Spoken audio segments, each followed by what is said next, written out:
Welcome to the 2021 IEEE Wireless Week, IEEE Wireless Power Transfer School, June 1st, 2021. This is the WPT Patent Landscape Lecture covering CPC H02J50, presented by Fritz M. Fleming, Patent Agent, Henry Fire Eisen LLC, New York City.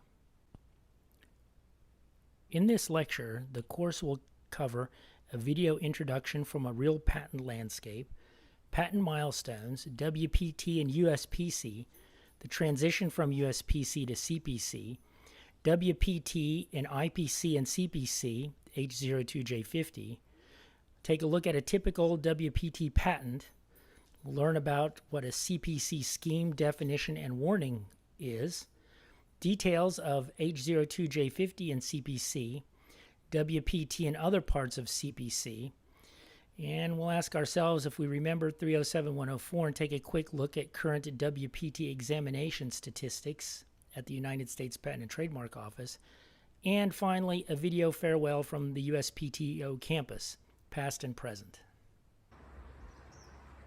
Good evening, everyone. My name is Fritz Fleming, and I welcome you to my talk about the patent landscape of wireless power transfer. I am speaking to you tonight on a gorgeous sunset here in the Shenandoah Valley of Virginia. This farm that you see behind me is known formally as the Shenandoah Valley Agricultural Research and Extension Center. To those of us who live and farm here in Rockbridge County, Virginia, we simply call it McCormick's Farm. It is here where Cyrus Hall McCormick was born in 1809. In 1831, Cyrus McCormick successfully demonstrated what is regarded as the first practical grain reaper in a field of oats owned by John Steele in nearby Steele's Tavern. In 1834, Cyrus McCormick patented his mechanical reaper that is credited for starting the mechanical revolution in agriculture that would forever change agricultural production worldwide. From these meager beginnings in this small blacksmith shop in the town of Steele's Tavern, Virginia, evolved a company that would grow to become one of the world's most famous manufacturing giants, the International Harvester Company. In a way, this literal patent landscape here on McCormick's Farm is very similar to the patent landscape of wireless power transfer. Just as Cyrus McCormick's invention of the mechanical reaper revolutionized agriculture, wireless power transfer is in itself a revolutionary technology with limitless potential and applicability. Over the next half hour, I hope to be able to share with you some insights I learned over my 28-and-a-half-year career as a patent examiner at the United States Patent and Trademark Office. That's where I just happened to examine wireless power transfer applications by pure chance. In my talk, I will briefly discuss current patent trends, noting that just last week, the United States Patent and Trademark Office reached another patent milestone. I will then give a brief discussion of the old United States Patent Classification System, known as USPC, and where wireless power transfer was classified. I will then explain the transition to the current Cooperative Patent Classification System, known as CPC, and then cover in detail the primary area in CPC for wireless power transfer, that is called H02J50. There are also some other relevant areas in CPC that I will briefly mention. I will also discuss the differences between CPC and IPC, which is the International Patent Classification System. In each area of CPC that I will discuss, I'll also show you some patent filing trends so that we can see if and how the patent filing trends in wireless power transfer are keeping up with the overall trends of patent filings at the United States Patent and Trademark Office. I will then loop back to finish off with a discussion of where wireless power transfer is currently examined at the United States Patent and Trademark Office, and take a look at a snapshot of, say, some current workload, and look at the historical patent filing trends of wireless power transfer. I thank you for your attention and wish all of you a wonderful evening. What we're looking at right now is an infographic that the United States Patent and Trademark Office just put out to commemorate patent number 11 million that was issued on May 11th, 2021. The thing that you want to pay attention to here is how quickly the United States Patent and Trademark Office has issued Patent 5 million back in 1991 all the way up to Patent 11 million just this year in 2021. This chart makes the dates easier to see. What is interesting to note is that it takes less time to go from 1 million to the next, and in recent years, it even takes less time. Up until 2013, the United States Patent and Trademark Office used what was called the United States Patent Classification System, USPC, to classify all incoming patent applications. USPC uses a class/subclass scheme, where classification is based on claim language.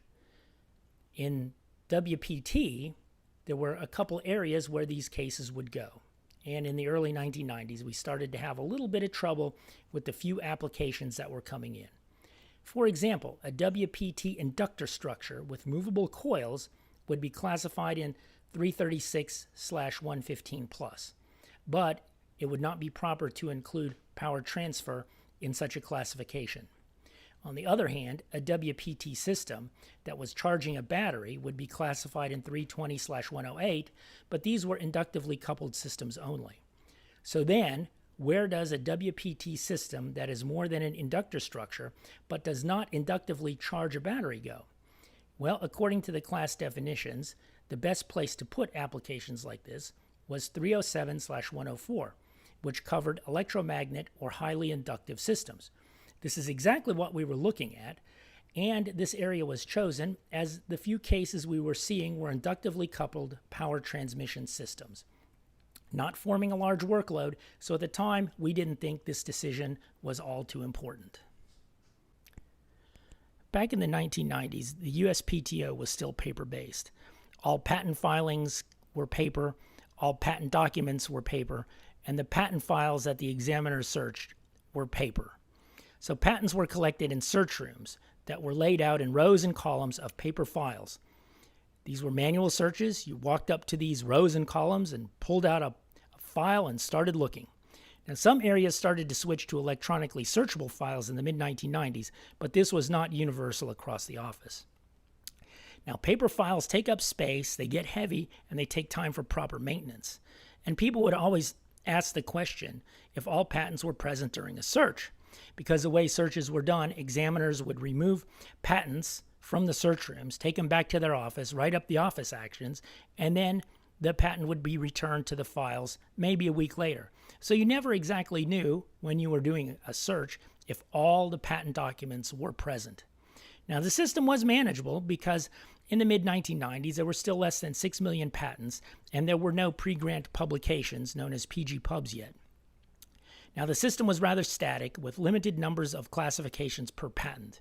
There was only one principal mandatory classification called the OR original, and other mandatory and discretionary classifications called cross references or XRs. Now remember, each copy takes up space, so we tried to put the necessary number of classifications on each document, but not too many. This graph gives you an idea of the overall patent activity for 307/104, which is basically WPT. Now you can see, and when we made this decision back in the early 1990s down here, not much filing going on. Over here, each increment is in 50s. Now, it's pretty flat here. Come around 2008, it starts picking up, and then look how quickly it goes up. It's 2012, 2013, so it went from pretty much 0 down here up to 750 in the span of a couple years. As you can tell, the workload sort of exploded, and 307/104 was not a very good place to put things anymore because it was very general and it was becoming difficult to find particular features in technology. Now, on this graph and other ones, you'll see where I use the word patents. Well, that refers to patent documents in general. So that would be issued patents as well as patent publications. And the source for all of my data is the Lens, That's a free internet search site where you can do this kind of work when you're doing patent research.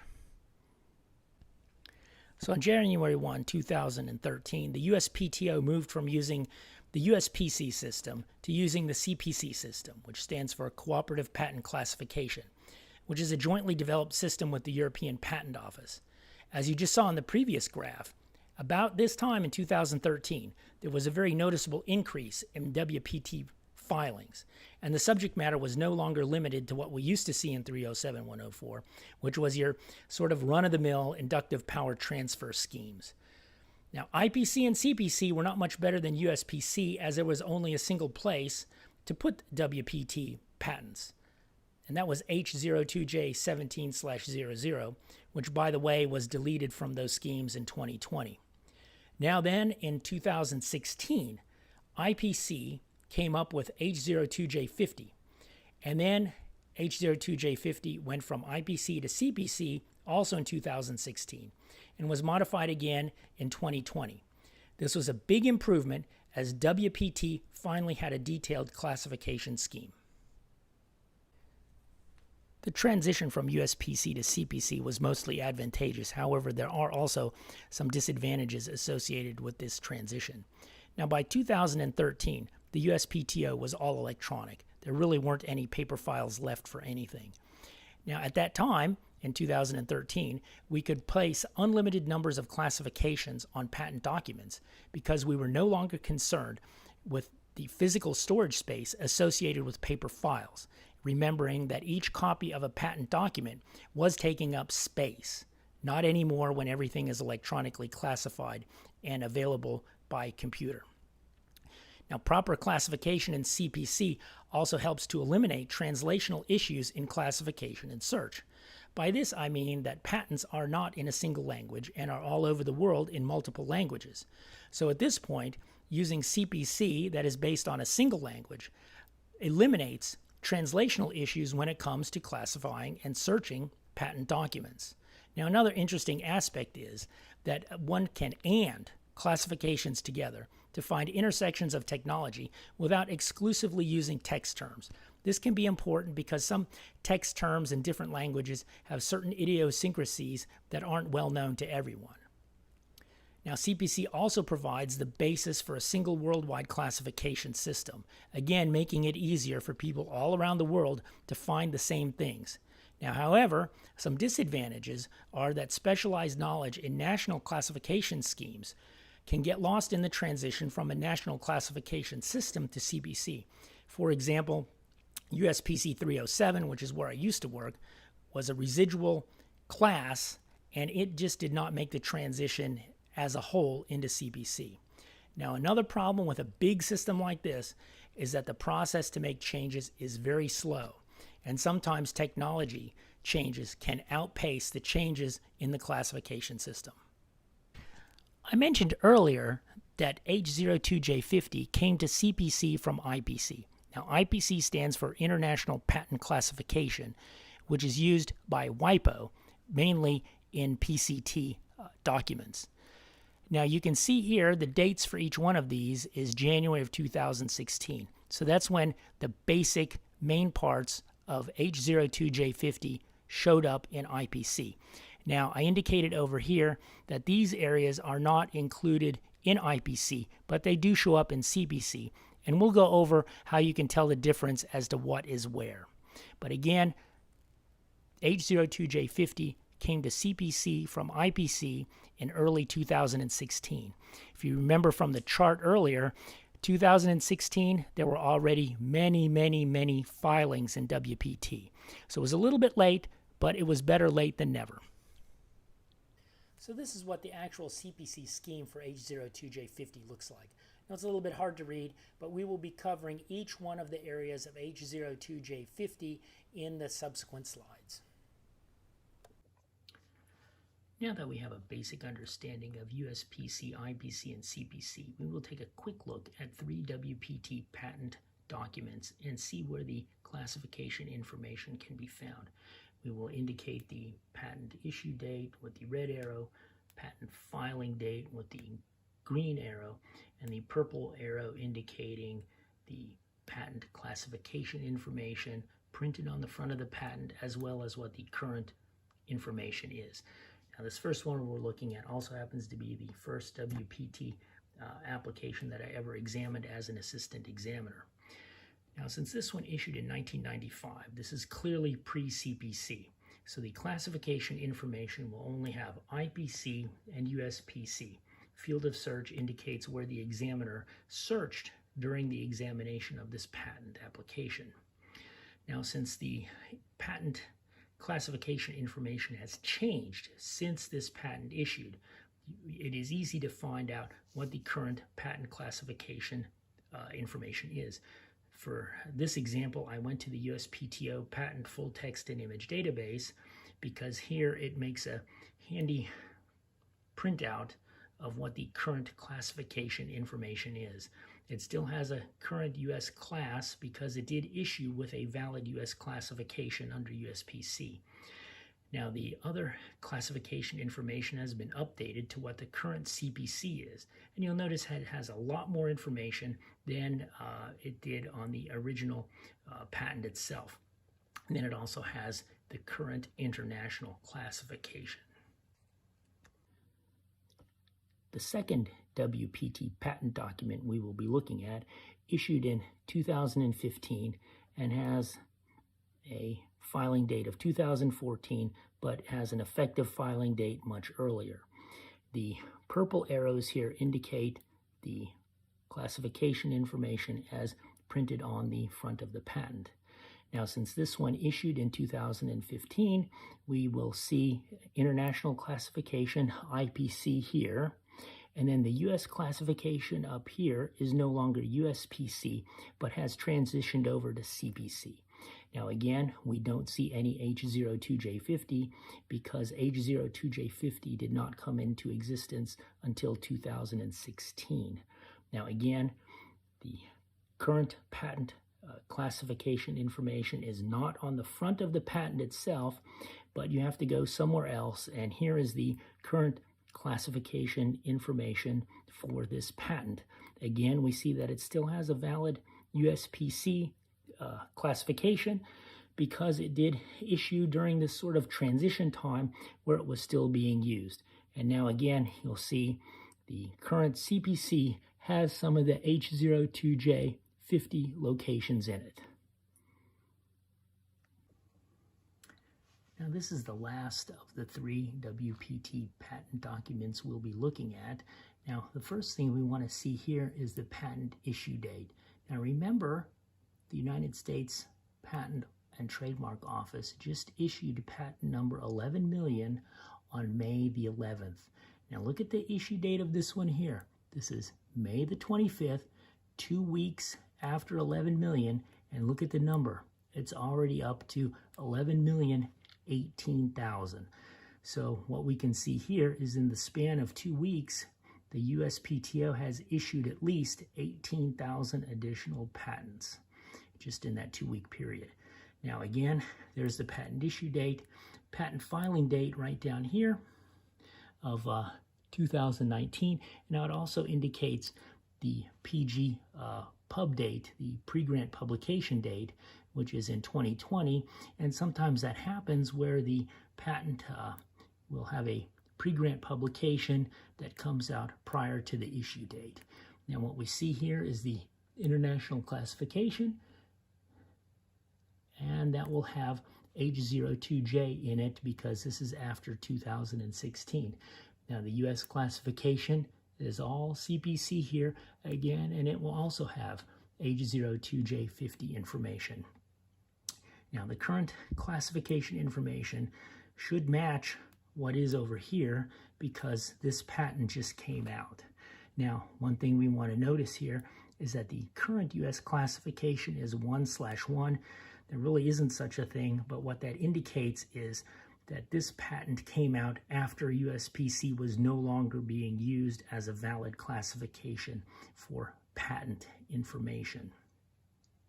And again, emphasize the fact that patent publications as we see here on this date of 2020 or patent issue date of 2021. They tend to be lagging indicators of the filing date of 2019. So in other words, a patent publication or a patent itself will come out sometime after the patent filing date. When dealing with CPC, it's important to know these terms: scheme, definition, and warning. Now, the scheme indicates where we are in CPC. Say here, we see H02J50/10, which is indicated by a one-dot structure using inductive coupling.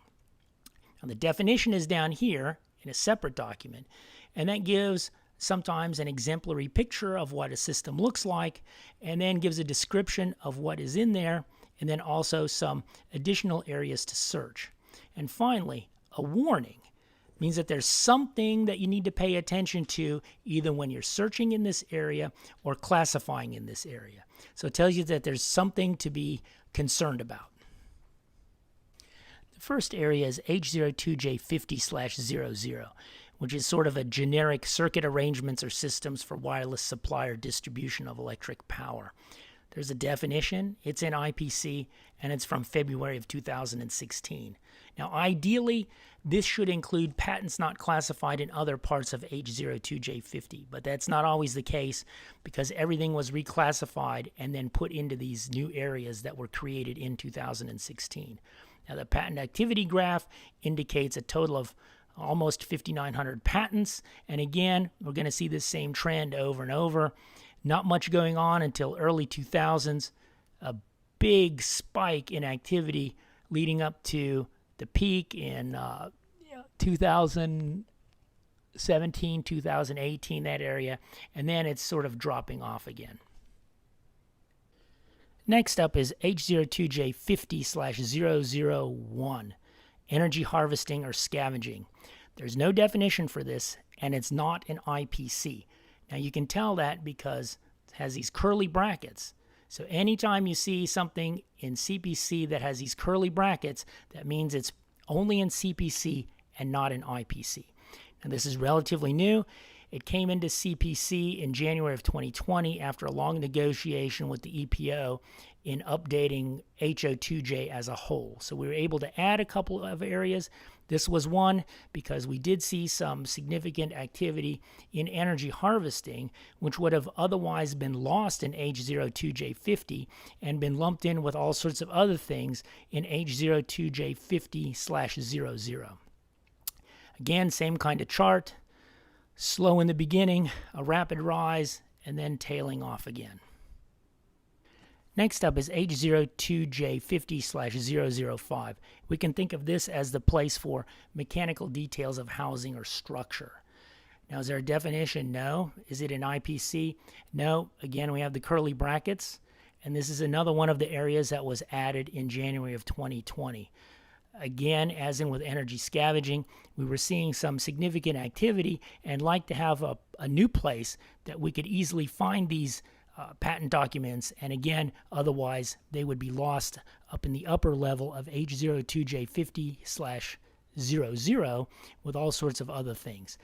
Same kind of chart again, very slow, rapid rise, and then now we're seeing a drop-off. Next up is H02J50/05. This is using capacitive coupling to achieve the WPT. There is a definition. It's in IPC because there's no curly brackets, and it's one of the original ones from February of 2016.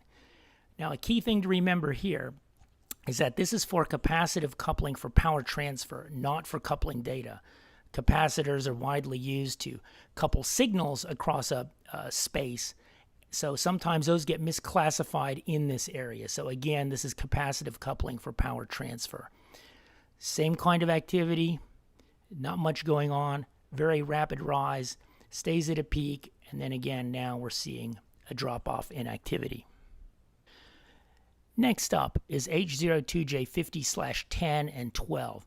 These are the inductive coupling parts of WPT in CPC. 50/10 is using the broader inductive coupling, and 50/12 is a subset of inductive coupling directed to resonance-type inductive coupling. There is a definition. It is in IPC. There's no curly brackets. This was one of the original areas, created again in February of 2016. And a key thing to remember here is this is the biggest area of HO2J50. This is where most patent activity in WPT is occurring. Now, it crosses over into many areas, especially now, EV charging and clothing with wearable technology. So again, same kind of chart here, very slow in the beginning, very rapid rise, and now we're seeing a drop.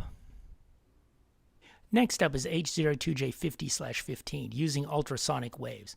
There is a definition, it is in IPC, and it is one of the original areas in CPC for WPT created in February of 2016. One of the key things to remember here is that this is the only non-electrical WPT. I mean, there is a general curve that follows the other graphs, but there's just not as much activity, only 848 patent documents. But again, otherwise, the overall chart seems to match what we've been seeing over the previous charts. Now we're looking at H02J50/20/23 and /27. Now these are all dealing with microwaves or radio frequency waves to accomplish WPT as signified by the 1 dot. These 2 dots indicate that they fall underneath the 1 dot, and the 23 is characterized by the type of transmitting antenna, and 27 is characterized by the type of receiving antenna. So we have a little bit of additional information here as far as the technology is concerned based on the type of antenna in the transmitter and the receiver. Definition, yes. IPC, yes. Original in WPT from February of 2016. Now, some key concepts here to remember is that the terms power beaming, beam forming, constructive, destructive interference are commonly used. Now, applications are for distance-separated WPT to moving objects, and also including tracking of those objects in order to ensure that the power beaming is going to the right place. Pretty active area, over 12,000 patents, and again, a similar chart as to what we've already seen. Next up is H02J50/30, using light, for example, lasers. Definition, yes. IPC, yes. Original from February of 2016. Key concepts here is that power beaming is also a common term used in this area. Now, there's possible space and military applications for the use of lasers to accomplish wireless power transfer. Not as active as inductive power transfer, a little over 2,000 patent documents, but the same kind of chart with the increase, peak, and then decrease. Next up is H02J50/40 and H02J50/402. They're also related by 1 dot and 2 dot. The 1 dot is using 2 or more transmitting or receiving devices, and the 2 dot is a newer area where the 2 or more receiving devices or the transmitting devices are integrated into the same unit. Think of a power mat, for example. So definitions, well, it's split in this one. 40 has a definition, 402 does not. You can see the presence of the curly brackets in 402. So that means IPC has 40, IPC does not have 402. And then again, 40 was created in February of 2016, and 402 is much more recent, created in January of 2020. So a key concept here is that this sort of arrangement is not just for charging up a computer mouse. That seems to be a pretty popular use for this, but it goes much beyond that. So what you achieve in this sort of configuration is compensation for misalignment between the transmitter and receiver, and it allows for targeted power transfer by using subsets of the transmitter and receiver. It's pretty active, over almost 22,000 patents, same kind of curve. Slow, rapid rise, peak, and then decline. Next up are H02J50/50 and H02J50/40. 50/502. This is a similar situation to what we just saw in 40 and 402, in that 50 is the original classification created in 2016, and 502 came along later in 2020. Again, 50 is in IPC and has a definition. 502 is not in IPC and does not have a definition. Notice the curly brackets. And this is for the use of energy repeaters being between transmitting devices and receiving devices. And then 502 is the newer area where the energy repeater is integrated together with the emitter or the receiver. So you want to think that repeaters are commonly used to increase the range or cover a larger area between the transmitter and the receiver. It's somewhat active, 3,500 patents. Same kind of chart. Nothing, slow rise, rapid rise, peak, and then decline. Next up is H02J50/60. This is responsive to the presence of foreign objects. It has here, for example, living beings, but it also can be for the detection of foreign objects that are not meant to be charged. Definition, yes. IPC, yes. One of the original areas from February of 2016. This is commonly found in conjunction with EV and phone charging. So this is where you want to charge up the car or the phone, but not, say, your keychain or something else that gets between the charger and the car. Now, ringing is a commonly used term, as sort of a ring down is used to detect the difference between an object that is to be charged and an object that is not to be charged. So again, relatively active, 8,700 patents, same kind of chart, not much going on, slow start, rapid increase, peak, and then a decline. Next up is H02J50/70. This involves the reduction of electric, magnetic, or electromagnetic leakage fields. Definition, yes. In IPC, yes. There's no curly brackets. Created in CPC back in February 2016. Key concept here is that some of these can be very detailed when it comes to the structure responsible for the reduction of the leakage fields. Common areas, cell phones, and also in electrically charged vehicles. It's relatively active, almost 11,000 patents, and again has the same chart that we've seen before. Next up is H02J50/80. Now this involves the exchange of data that concerns the supply or distribution of electric power between the transmitting devices and receiving devices.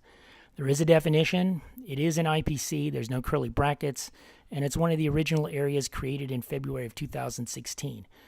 Now, a key concept to remember here is that the feedback regarding the transmission link is a common feature, and it's also the required feature. The data that has to be exchanged between the transmitting devices and the receiving devices has to be concerned with the actual supply or distribution of electric power between them. Sometimes you can find things in here where data is being exchanged between the transmitter and receiver that do not directly involve the supply or distribution of power between them. So like in a similar circumstance with capacitive coupling, we need to make sure that what is properly classified in here deals with WPT and not data itself. Now that being said, some common things that are found here are billing and user authorization, because in the end you have to be able to authorize a user or perhaps bill a user for use of power, and this requires data, information that may not be directly related to the supply of power, but in the end does determine if power is to be supplied or distributed between the transmitting and receiving devices. It's a relatively active area, 29,000 patents, and the same type of graph that we've seen previously. Now this brings us to our last slide dealing with particulars of CPC H02J50, and that is H02J50/90, involving the detection or optimization of position, otherwise known as alignment. Definition, yes. IPC, yes. It's one of the original areas from February of 2016. And a key concept to remember here is that proper alignment is important to efficient power transfer. Things here can be as simple as a mechanical alignment post between the transmitter and receiver, or a sticker that simply says place phone here. Now, on the other hand, there can be complicated transmitter and or receiver movement devices, such as those that can be found in EV charging systems or other areas that require precise alignment between the transmitter and the receiver. It's a relatively active area, 20,000 patents, patent documents that is, and again, the same overall chart we've been seeing all along. Now, we've been moving along rather quickly here, but did you notice H02J50/001 to 30 describe the technology type of WPT, while H02J50/40 to 90 describe the type of circuit arrangement or system for the WPT? So what this means is that usually in a WPT classified patent document, we'll see one or multiple classifications in the upper part below 30 describing the type of WPT that the patent document is describing, and then we might see one or more CPC designations that pertain to the type of circuit arrangement or system that carries out the particulars of the WPT. Time for a quick knowledge check to see if we understand some basic principles about WPT in CPC. Say we come across a WPT system that uses a transmitter with a laser to transmit a portion of power to a receiver and an RF source to transmit the rest of the power to the receiver. A particular transmit antenna is used for the RF. Data is sent from the receiver to the transmitter in order to optimize power transmission based on the relative positioning. An ultrasonic remote control operates the system. So now let's think about all these details here and see what kind of CPC designations this WPT application would get. So when it comes to the WPT technology type, let's think about this. Laser and RF are the types of WPT that transmit the power but not ultrasonic. Remember, the ultrasonic was a remote control that operates a system, so we're having the transfer of data and not power. We also have the particulars of an RF transmit antenna. So this would get H02J50/20, 23, and 30. Now when it comes to the WPT circuit arrangement, we have feedback data to control power transmission using a detected position. So that would give us H02J50/80 and 90. Now the bulk of WPT is in H02J50. However, there are some other areas in CPC where one can find WPT. For example, there's H04B5/0037, which is for power transfer in near-field transmission systems that are of the inductive loop type. In B60K2370, there's an area where we find dashboards in vehicles that have wireless power transfer or transmission. Now B60L53 has two areas, and these deal particularly with electric vehicles. So this is an area that is really important and also crosses over with the H02J, mainly 50/10 and 12, with the inductive and resonant WPT. And then down at the bottom here, we have H01F3814. That's sort of analogous to the old 336 in USPC, where we have the structure of inductive couplings. And again, as it was in 336, these are not limited to wireless power transfer. These are just inductive couplings in general. But if you're looking for a particular structure, this is a good place to look. Do you remember USPC 320/108 from the beginning of this lecture? Well, H02J7/025 was an analogous area to 320/108.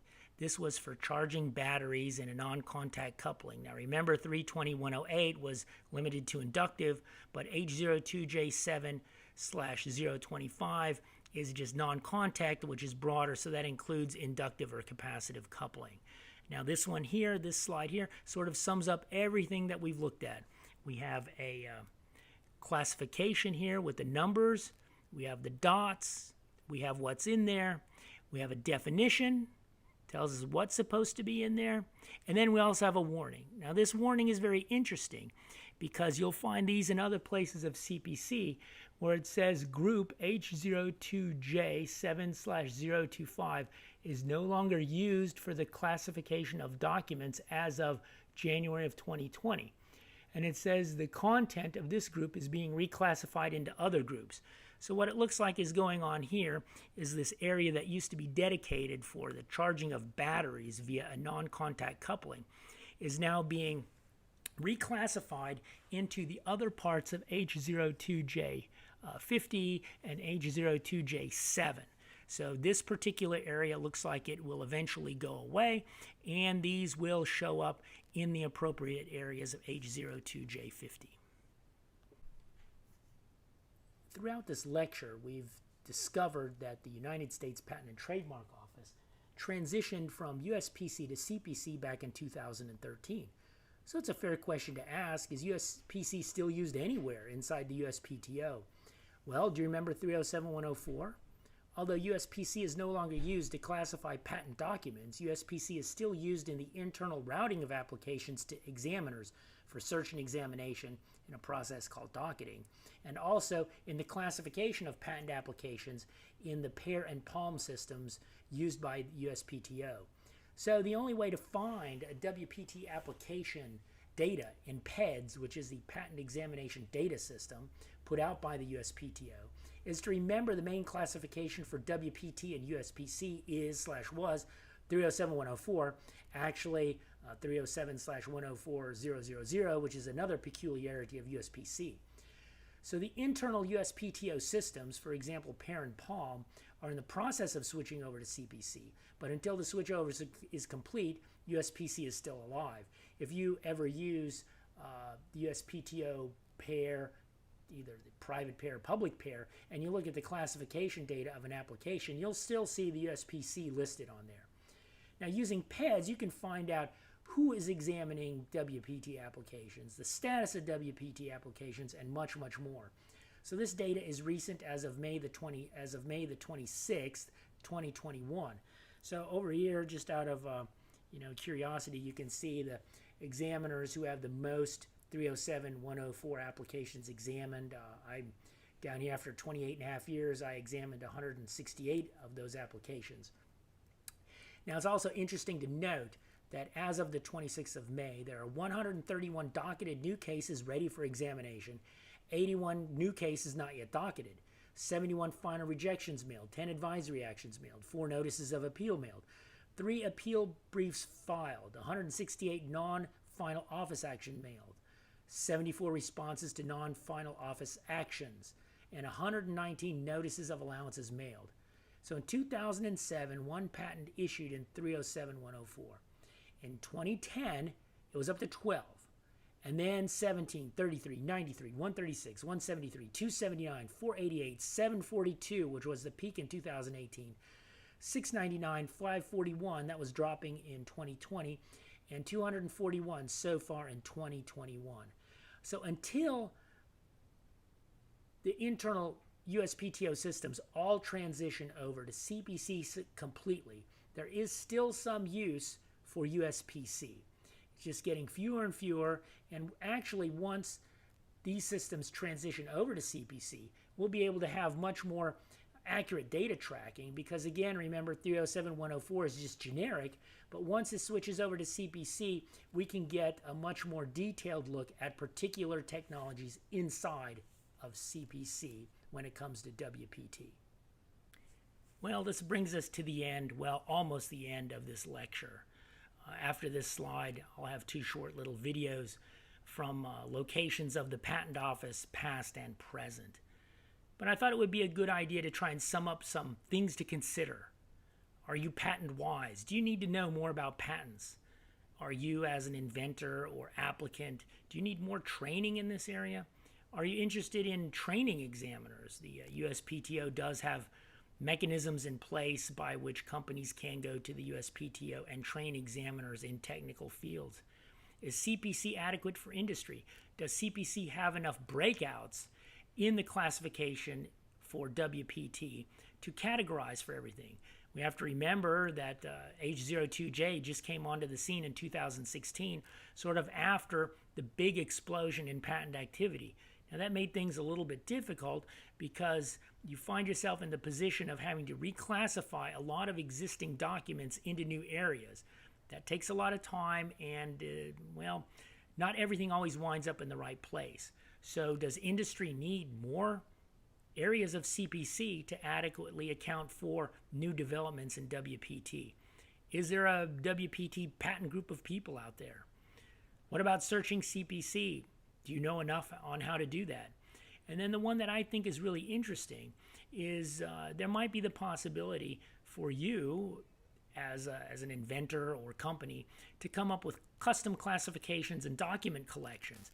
Now, could those be useful? Well, it depends on what you do. If you're intensive patent filing, it may be a good idea to have your own sort of patent library.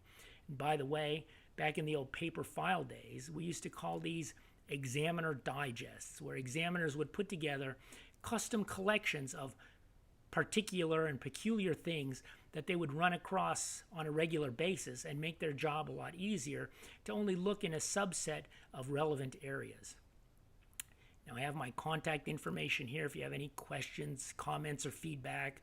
I have my name and my email address and a cell phone number. Again, I thank you for your attention in this presentation. I hope that you've learned something from this and you've had as much fun watching as I had in creating this video. Thanks and have a good day. Good morning, everyone. Now that I've finished the slides portion of my talk about the patent landscape for WPT, I thought I would end the presentation with a quick little video trip to where the patent office used to be located and where the patent office currently is. Right now I'm standing in front of the location where the patent office was until about 2003, and that's in Crystal City, Virginia, which is here in Arlington, sort of across the street from National Airport. Right here, I'm standing over here is Crystal Plaza 4, where I used to work. And then behind me is Crystal Plaza 3, and then there's the short building in between Crystal Plaza 3 and 4, used to be called Crystal Plaza 3-4. That's where the public search room used to be. Here at the old patent office, I'll say, there was a lot of interaction between public searchers and examiners. They would come by to your office and ask questions about where to find things or just technology in general. It was a very sort of open, interactive situation where there was some contact with the public. But it's here in the early 1990s, when there weren't very many filings in WPT, that we decided that an application that had inductive coupling, that didn't charge a battery, but did involve some kind of power transfer across the inductive coupling, then we would classify and search that and examine it in 307-104. You'll remember that from one of the first slides where we were talking about the sort of evolution of the classification of WPT. There weren't many cases filed. It was sort of an oddity, but after we moved to Alexandria and were sort of beginning that switch over to CPC, filings really took off, and it's a good thing that we did get the CPC classification, which provides much better coverage for WPT. Well, that's about all there is to say here from Crystal City. Next stop will be the final stop, and that will be at the current headquarters in Alexandria. Thanks again for watching. Have a good day. Bye-bye. Good evening, everyone. This brings me to the end of my talk about the patent landscape of wireless power transfer. Before I say goodnight, I wanted to give you a special treat, and that would be to show you what the actual headquarters complex of the United States Patent and Trademark Office here in Alexandria, Virginia looks like at night. You can see these columns here. They light up, they change color. The main building back there, that's the Madison building. We would consider that to be the headquarters building. We have 4 buildings here on the sides. The Randolph, Remsen, and there's also Jefferson and Knox. All these buildings named after people who were very influential in the beginning and founding of the patent system here in America. I hope you've had a good time watching this video. Hopefully you've had as much fun watching as I did making it. And I also hope that you learned something about patents and that you know a little bit more now than you did before you started watching this video. Again, remember patent number 11 million just last week. Another big milestone in the overall patent system of the United States of America. Thank you very much for your attention. Hopefully our paths will cross again. Have a good evening. Bye-bye.